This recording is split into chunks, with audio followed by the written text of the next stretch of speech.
আহ এক নতুন যাত্ৰা আৰু আগন্তুক যি বিধানসভা নিৰ্বাচন, এই নিৰ্বাচনত প্ৰতিদ্বন্দ্বিতা কৰাৰ যি সুযোগকণ অসমৰ ৰাজ্যৰ মুখ্যমন্ত্ৰী ডক্টৰ হিমন্ত বিশ্ব শৰ্মা ডাঙৰীয়া, ভাৰতীয় জনতা পাৰ্টি অসম প্ৰদেশৰ সভাপতি দিলীপ শইকীয়া ডাঙৰীয়া, ৰাষ্ট্ৰীয় সভাপতি নীতিন নবীনজী, দেশৰ প্ৰধানমন্ত্ৰী নৰেন্দ্ৰ মোদীজী আৰু গৃহমন্ত্ৰী অমিত শ্বাহজীক মই ধন্যবাদ জ্ঞাপন কৰিছোঁ। তেখেতসকলে মোৰ ওপৰত আস্থা আৰু বিশ্বাস ৰাখি দুধনৈ সমষ্টিটোত নিৰ্বাচন খেলিবৰ কাৰণে এটা সুযোগ প্ৰদান কৰিছে। তাৰ কাৰণে মই প্ৰথমে তেখেতসকলক অশেষ ধন্যবাদ জ্ঞাপন কৰিছোঁ।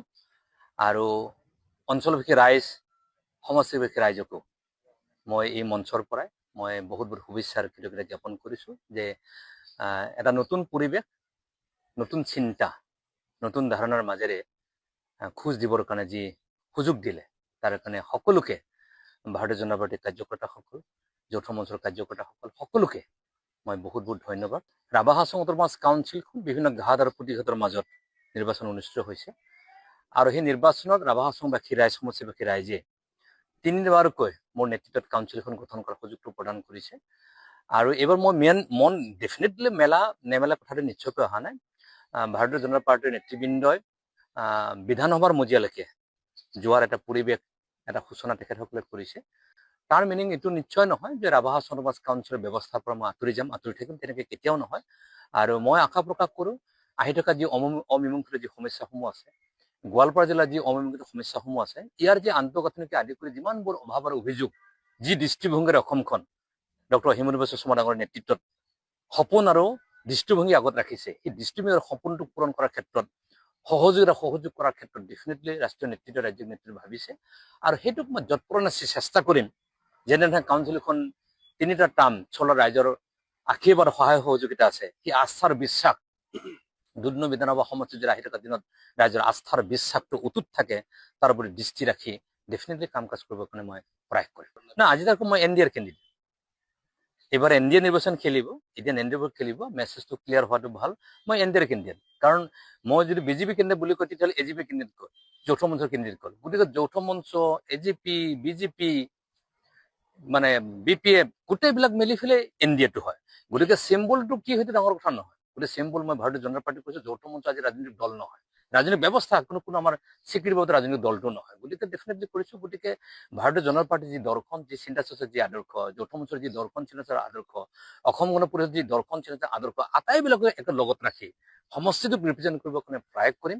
সমষ্টিটোৰ সৰ্বাংগীন উন্নয়ন কৰিবৰ ক্ষেত্ৰত সমষ্টি যিটো আমি পিছ পৰি ৰৈছোঁ, গোৱালপাৰা জিলাখন যিখিনি পিছ পৰি ৰৈছোঁ, সেইটোক যাতে আমি পিছ পৰি নলওঁ, তাৰ এক দৃষ্টিভংগী আগত ৰাখিয়ে এই পথাৰখনলৈকে আমি খোজ মেলিম।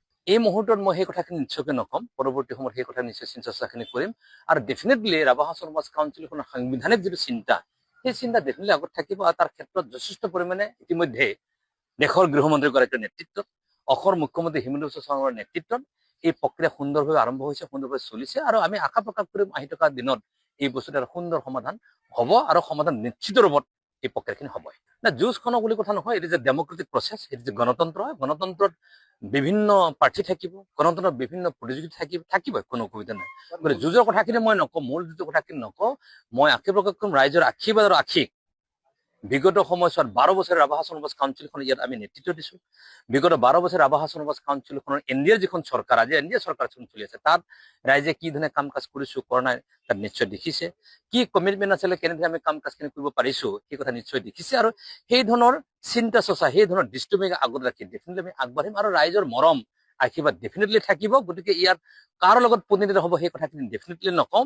হিমন্ত বিশ্ব শৰ্মাৰ উন্নয়নৰ যি ধাৰা, দেশৰ নৰেন্দ্ৰ মোদী ডাঙৰ যি উন্নয়নৰ যি ধাৰা, ৰাভা হাছং অট'নমাছ কাউন্সিলৰ যি উন্নয়নৰ যি ধাৰা, সেই ধাৰাৰ ওপৰত ভিত্তি কৰি আমি নিৰ্বাচন অৱতীৰ্ণ হ'ম। আৰু তাত ডেফিনেটলি ৰাইজ সন্তুষ্টজনকভাৱে, সন্তুষ্টিৰে ডেফিনেটলি আমাক সহায় আৰু আশীৰ্বাদ কৰাব। দুধনৈ সমষ্টি হৈছে মূল ইছ্যু বুলি কোনো কথাটো নাই। সামগ্ৰিকভাৱে গোৱালপাৰা জিলাখনক আমি নেতৃত্ব দিব লাগিব, ৰাভা হাছং অট'নমাছ কাউন্সিলক নেতৃত্ব দিব লাগিব। ডেফিনেটলি আমি যদি চাওঁ, গোৱালপাৰা 4টা সমষ্টি, বকুল ছয়গাঁও সমষ্টি, পলাশবাৰী সমষ্টি, এই গোটেই বৃহত্তৰ এলেকাতে আমি খিলঞ্জী মানুহখিনি বসবাস কৰি আছোঁ।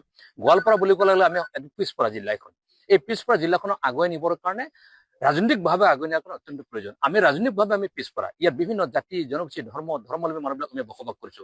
সকলোৰে মন, সকলোৰে উৎসাহ, সকলোৰে আহক, ইয়াৰ ইনফ্ৰাষ্ট্ৰাকচাৰ, ইয়াৰ মেডিকেল চিষ্টেম, ইয়াৰ এডুকেশ্যনেল চিষ্টেম, ইয়াৰ আন্তঃগাঁথনি, ইয়াৰ কালচাৰেল এফিনিটি সকল, কালচাৰেল যি ধৰণৰ আমাৰ যি ধৰণৰ মানে এছিমিলেশ্যনৰ যি ব্যৱস্থাবিলাকত আছে, অটনমিৰ ইছ্যু আছে, সামগ্ৰিকভাৱে যি ধৰণে বিগত 5 বছৰ আমি পিছ পৰি ৰলো, সেই ব্যৱস্থাটো কেতিয়াও আমি পিছ পৰি থাকিব দিয়াটো উচিত নহয়। আমি ডেফিনেটলি সকলে কাম কাজ কৰিব লাগিব, বিভিন্ন জাতি জনগোষ্ঠীৰ সমন্বয়ৰ স্থলীলৈকে ৰূপান্তৰ কৰিবৰ কাৰণে যি ধৰণে ইয়াত উগ্ৰবাদৰ সমস্যাটো আজি তাৰিখত নোহোৱা কৰি দিলে মুখ্যমন্ত্ৰী ডাঙৰীয়া, যথেষ্ট শান্তিৰ পৰিৱেশ যি ধৰণে বিৰাজ কৰিছে, সেই পৰিৱেশটো কৰিবৰ কাৰণে ইয়াত থকা স্বাভিমানী অসমীয়াসকলক, স্বাভিমানী জনজাতিসকলক, স্বাভিমানী খিলঞ্জীয়া মানুহসকলৰ যি অস্তিত্ব, স্বাভিমানী মনটোক জীয়াই ৰাখিবৰ ক্ষেত্ৰত ইয়াক কাম কাজ কৰিবৰ কাৰণে সদায় মই দৃঢ় প্ৰতীক।